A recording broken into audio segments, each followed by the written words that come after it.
1 जुलाई से बदला कानून। अब हत्या, लूट, बलात्कार जैसे मामलों में EFIR की मिलेगी सुविधाएं। CRPC, IPC और CPC बदलकर हुआ BNS, BSS और BSA। मुंबई टीवी, हर खबर सच के साथ। मैं हूं अफजल शेख और आप देख रहे हैं मुंबई टीवी। आप नागरिकों को अगर किसी भी मामले में पुलिस स्टेशन में शिकायत दर्ज करनी होती थी तो संबंधित धाराओं के तहत आपको FIR दर्ज करवानी पड़ती थी, जिसमें IPC और CRPC के धाराओं के तहत मामला दर्ज किया जाता था। लेकिन अब ये पूरा CRPC और IPC सेक्शन बदलकर BSS और BNA हो गया है। यानी अब जो IPC की धाराएं लगाई जाती थी अब वो भारतीय न्याय संहिता के तहत BNS के तहत नई कार्रवाई के तहत जो है अंजाम दी जाएगी, और CRPC का जो नया धारा था उसे अब भारतीय नागरिक संहिता सुरक्षा कर दिया गया है। जिस तरीके से आप सभी जानते हैं कि पहले हत्या का मामला 302 के तहत दर्ज किया जाता था, लेकिन अब हत्या का मामला 302 नहीं 103 होगा और बलात्कार का मामला 64 होगा। यानी अलग अलग तरीके से जो भी नियम लाए गए हैं, जैसे 1 जुलाई से पहले जिस तरीके से IPC और CRPC के तहत मामला दर्ज करते हुए इन्वेस्टिगेशन शुरू की जाती थी, लेकिन अब वो इन्वेस्टिगेशन जो 1 जुलाई से पहले मामले दर्ज थे बिल्कुल पुराने कानून के तहत ही किए जाएंगे, लेकिन 1 जुलाई के बाद जितने भी कानून में बदलाव हुए हैं उसी हिसाब से ये तमाम भारतीय न्याय संहिता और भारतीय नागरिक न्याय संहिता के तहत किए जाएंगे।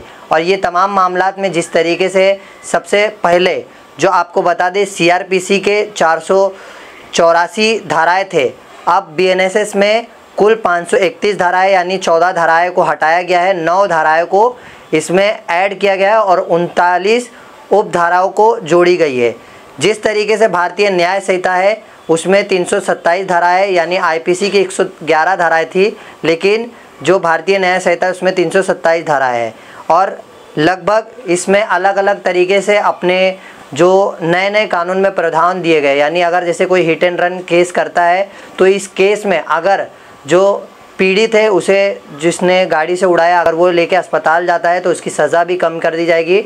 और बलात्कार, रेप जैसे मामलों को बख्शा नहीं जाएगा। इस मामले में उम्र कैद और फांसी जैसे कड़े नियम बनाए गए हैं। मॉब लिंचिंग वाले मामले में भी फांसी जैसे नियम का आदेश दिया गया है और साथ ही साथ हिट एंड रन मामले में 10 साल की भी सज़ा दी गई है। और भी इस मामले में काफ़ी सारे अपडेट आगे चल करके आ सकते हैं। और सबसे अहम भूमिका इसमें ये दी गई है कि EFIR का सुविधाएं दिया गया है, यानी वीडियो ऑडियो कॉल के संबंधित अगर आपको FIR में अपडेट करवाना है तो आप ऑडियो, वीडियो और फॉरेंसिक जाँच के भी जो है रिपोर्ट को लगा करके आप FIR को और जो है कड़क कर सकते हैं। और इसी में बता दें EFIR की सुविधाओं के साथ साथ आपको ये भी एक सुविधाएं मिलेगी कि आप 0 FIR की सुविधा आप नज़दीकी पुलिस स्टेशन से कर सकते हैं। यानी अगर आपका मामला कहीं का भी हो, आप अगर मुंबई में रहते हैं और आपका मामला उत्तर प्रदेश, राजस्थान, जयपुर, पुणे का हो, तो आप अपने नज़दीकी पुलिस स्टेशन में जाकर के 0 FIR की कॉपी ले सकते हैं। और इसी 0 FIR के तहत आप अपने फरियाद में अगर आपको जो भी आरोपी से जुड़ी हुई जानकारी चाहिए तो आप पुलिस स्टेशन से भी ले सकते हैं। पुलिस स्टेशन आप इसमें ये नहीं कहेगा कि आपको इन्वेस्टिगेशन हम कर रहे हैं, आप अभी नहीं दे सकते। पुलिस स्टेशनों को ये सारी जानकारी आपको महीने भर के भीतर ही देनी होगी। और इसमें FIR के 90 दिन के भीतर चार्जशीट दाखिल करना ज़रूरी हो गया है। चार्जशीट दाखिल होने के 60 दिन के भीतर ही कोर्ट को आरोप तय करना होगा और मामले की सुनवाई होने के 30 दिन के भीतर ही जजमेंट यानी फैसला देना होगा। और जजमेंट के दिए जाने के बाद 7 दिन के भीतर उसकी कॉपी मुहैया करानी होगी। और अब गैंगरेप जैसे जो संगीन अपराध है उसमें उम्र कैद की भी सज़ा दी गई है और साथ ही में फांसी का भी अलग अलग जगहों पर प्रावधान है।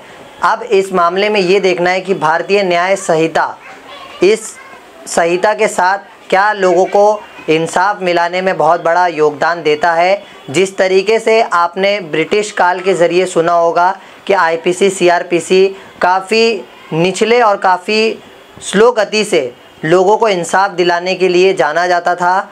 लाखों करोड़ों केस कोर्ट में पेंडिंग होते थे, लेकिन अब ये सारे मामले को लेकर जो जिस तरीके से जल्दबाजी का प्रावधान करते हुए CRPC को बदलकर BNSS और भारतीय न्याय संहिता इस तरीके के जो अलग अलग तरीके से जो कानून लाए गए हैं वो क्या लोगों को जल्द से जल्द इंसाफ दिला पाता है। और अगर आप लोगों को भारतीय न्याय संहिता को लेकर कोई भी जानकारी चाहिए, आप जो है अपने नज़दीकी स्टोर से इसकी जानकारी भी ले सकते हैं बुक के ज़रिए, और साथ ही साथ गूगल पर भी सारी जानकारी उपलब्ध है।